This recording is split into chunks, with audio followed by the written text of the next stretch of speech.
नमस्कार शेतकरी बांधवांनो, आज आपण पाहणार आहोत 7 एप्रिल 2026चे ताजे कापूस बाजारभाव.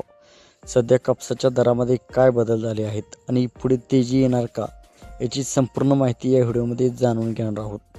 सर्वात आधी महाराष्ट्रातील प्रमुख बाजार समित्यांमधील कापसाचे दर पाहूया. तर विदर्भ भागात कापसाला 7,200 ते 8,000 प्रति क्विंटल दर मिळत आहे. यवतमाळ आणि वर्धा भागात 7,300 ते 7,900 दर आहे. नांदेड आणि परभणीमध्ये 7,000 ते 7,800 दर मिळत आहे.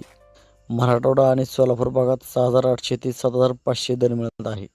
सध्या कापूस बाजार स्थिर आहे. MSP जवळपास दर असल्यामुळे मोठी घसरण नाही, पण अजून मोठी तेजीही दिसत नाही. आंतरराष्ट्रीय बाजार आणि मागणीवर पुढील दर अवलंबून राहणार आहेत. ज्या शेतकऱ्यांकडे कापूस साठवलेला आहे त्यांनी थोडा वेळ थांबून विक्री केल्यास चांगला दर मिळू शकतो. मात्र सध्याचा दर MSP जवळ असल्यामुळे सुरक्षित विक्रीही करू शकता. अशाच दररोज बाजारभाव अपडेटसाठी चॅनल सबस्क्राईब करा आणि व्हिडिओला लाईक करा. थँक्यू.